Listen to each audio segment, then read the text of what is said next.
What's up everybody, Arrg the Pirate here, and today we're going to be playing Arrg Greystone.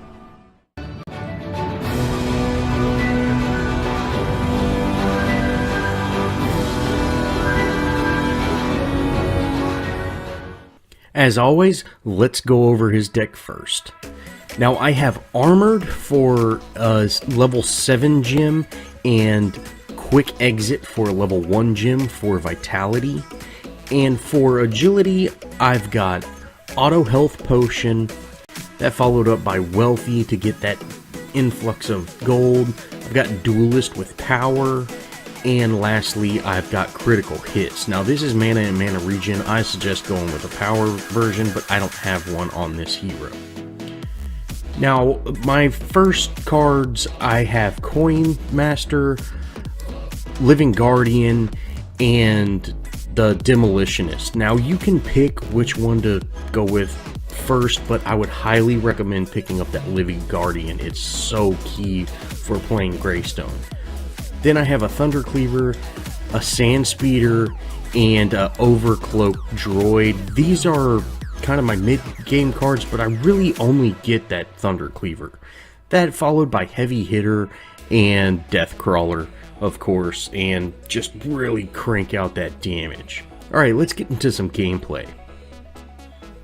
Now, I've never been big on getting that offlane jungle camp to start out. I'd rather be in lane, and since this is one of my first games as playing an offlane hero, I decided to go ahead and pick up this camp first. But if you see here, they're already in the tower before I can even down that second minion. So I really think it's much more beneficial to just kind of stay in lane. Of course, they are not doing any damage at all to the tower at this point, but you know, I would like to keep this tower more than for just a couple of minutes. So I think from now on, I'm going to just stay in lane instead of actually picking up that jungle camp in the early game. Now, I am going against a Wukong in phase, and one thing that's really good about going against this is I played these two games of Greystone back to back, and the first game was Wukong in phase in the offlane, and the second game is Wukong in phase in the offlane. So we have, I can kind of see, hey, taking that Coin Master against them is just a terrible idea. I was much better picking out a card where I can actually have some sort of sustain. Of course, I did not pick up my really sustained card that gives you that extra bonus armor, which I think in the next match I will definitely try that out.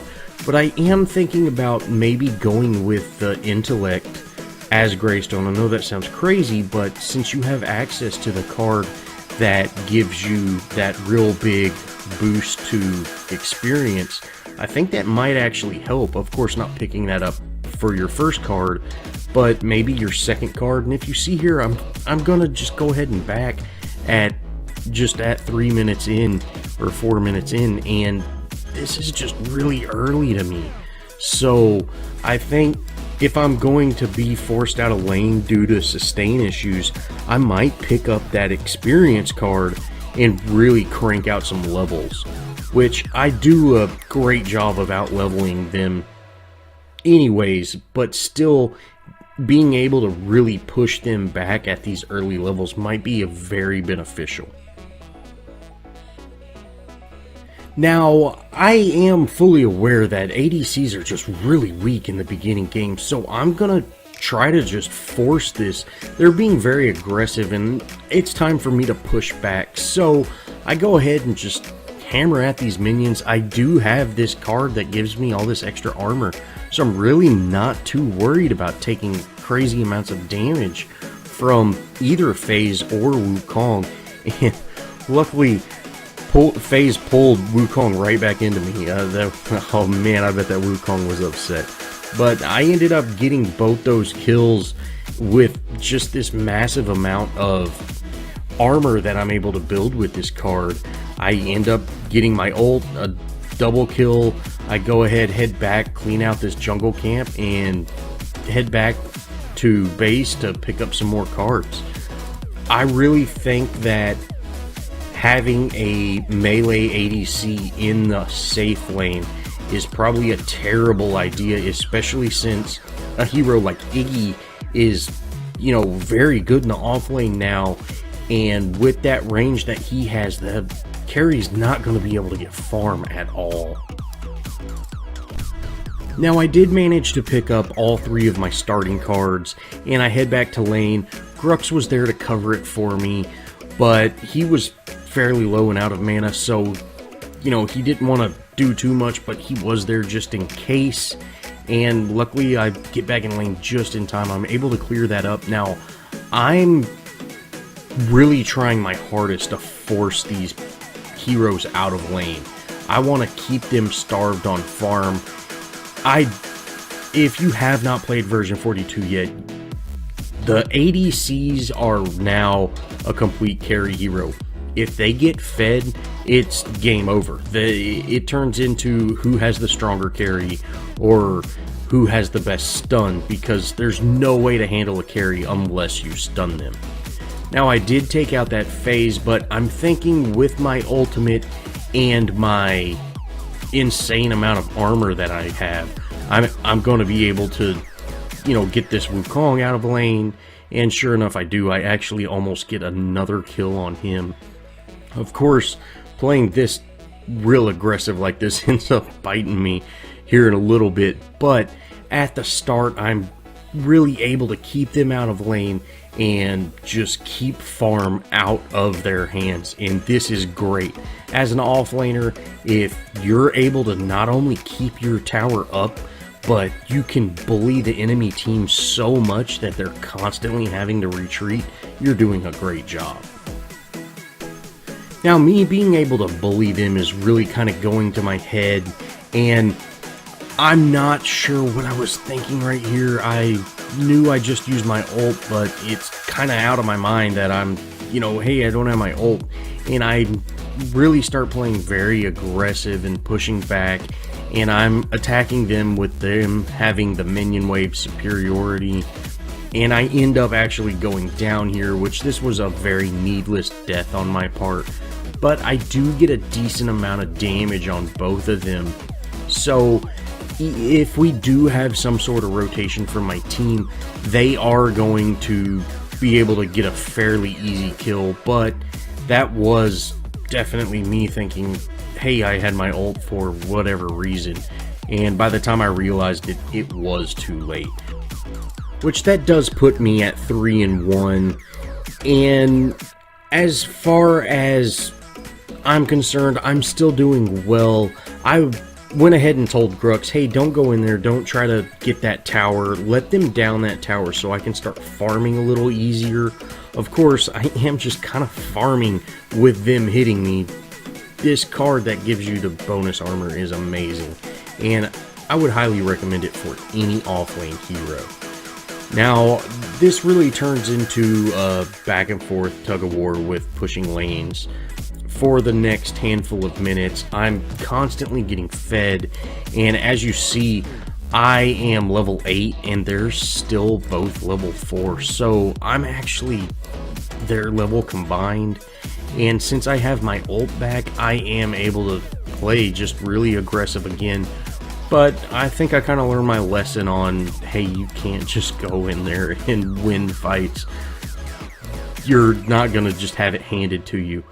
But I learned from my mistake, and this is still so early in this game that, it's really easy to forget things, or it's really easy to just misread things. Because at level 9 in the previous version of Paragon, if I was level 9 and they were level 4, I would be, or even 5, I would be able to absolutely destroy them. And that's not exactly the case anymore, just with how everything's scaled and everything like that. So you just have to be really aware of those type of situations. Now I get to about half health, and that kicks in my gem for my auto health potion. I'm going to go ahead and back since my lane's pushed pretty far. Now, One thing I want to mention is when you pull out your menu to look at your cards and things like that when you're heading back to base, that is not always the best idea. Sure, you want to get at base and be able to instantly put everything on, but I actually have got a couple of kills when people were standing still going back to base. I was able to poke them, keep them there, and then go and actually finish them off before they realized they weren't in base. They were actually still in lane, you know, and being hit. So I would definitely recommend just kind of staying back and staying away from, you know, going into your menu before you actually go to base. Now, I am not letting these minions come into this tower. I wanted to kind of stay in that lane because I knew Grux was coming, and I figured if I stayed close enough for them to, you know, want to actually engage with me, they would be focused on me and not worried about Grux. I don't think FaZe is actually using any sort of wards, so that's always a good thing. Now, I do chase her ridiculously far, but I really was bloodthirsty. I wanted that kill. I'm level 10. I'm actually higher level than anybody else on the team, or on either team. I've got my ultimate.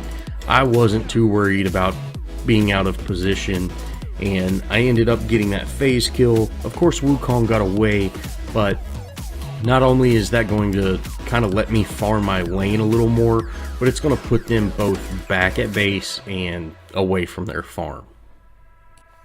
Now at 17 minutes in, I do have my Thunder Cleaver on now, and if you have not picked up a Thunder Cleaver, or if you weren't aware that it's still in the game, it is still one of the most amazing cards, and as far as lane pushing, it is really good.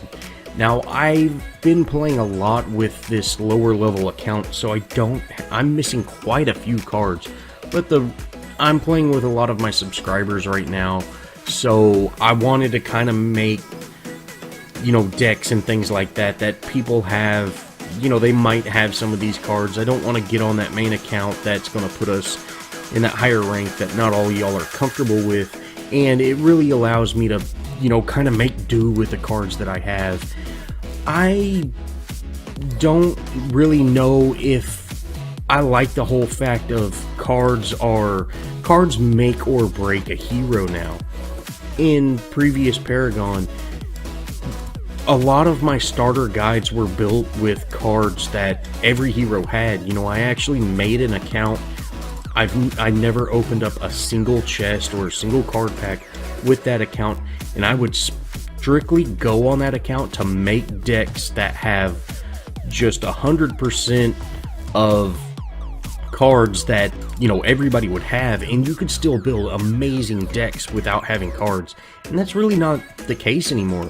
It's really more about if you have the right cards, you're going to be an amazing hero.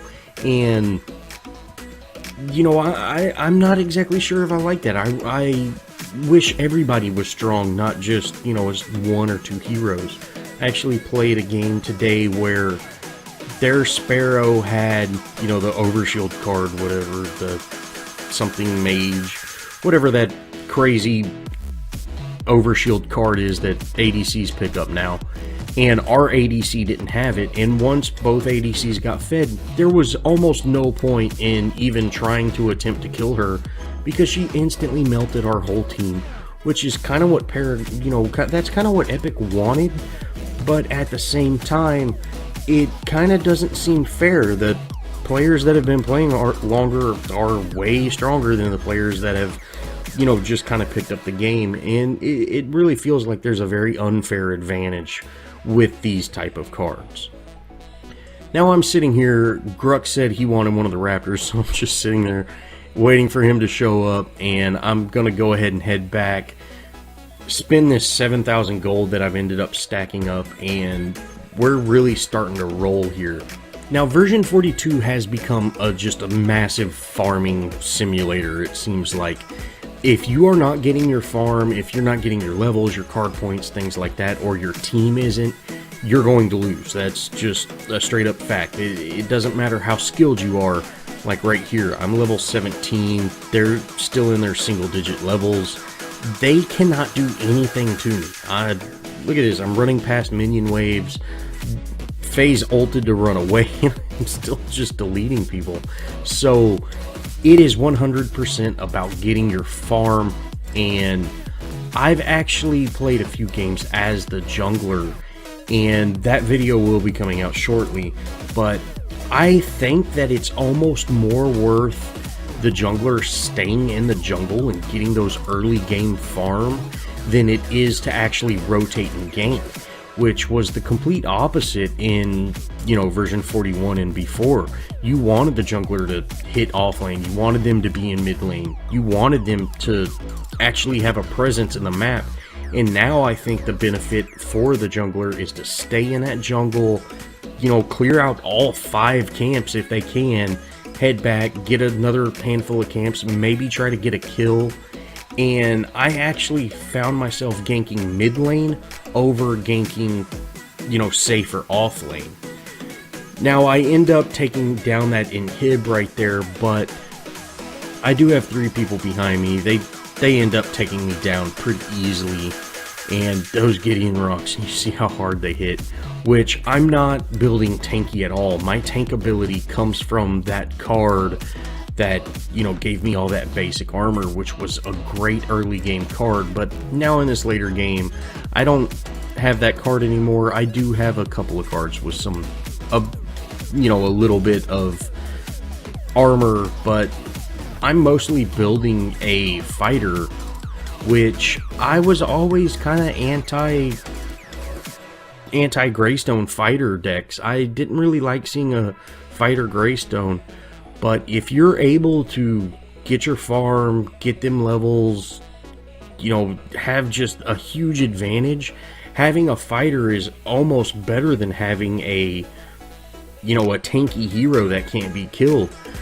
Just with the pace of the version 42 and everything like that, I almost kind of see the bruiser builds kind of going away and see more of, you're either a tank or you're a, you know, a pure damage hero, which that is what I'm kind of going for with this Greystone deck. And I gotta say, I've had a lot of success with it. That first game where I didn't pick up my starting cards was absolutely terrible for me. I picked them up out of order. This game, I didn't pick up my, you know, super tanky starting card.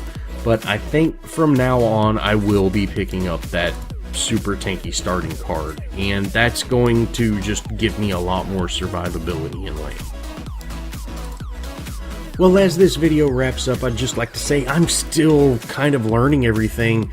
I have not got to spend near as much time with Paragon. I was planning on spending a lot of time today, but as you can tell probably from my voice, and if you were in the pirate crew or in the Discord with all of us, you know that I struggled so much today getting this new setup, and I'm now on, you know, Windows and everything like that. So it's been a big change for me, not only with having to re-download just every application that I have, but I've also had just a ton of issues with getting everything set up the way I want. But I'm back to normal. Of course, I'm gonna have to still work out a few of the kinks, I'm sure, but hopefully everything gets rolling good and everything like that. But thanks for watching, guys. If you enjoyed this video, show me some love, leave me a comment, think about subscribing, and as always, I'll see y'all in the next video.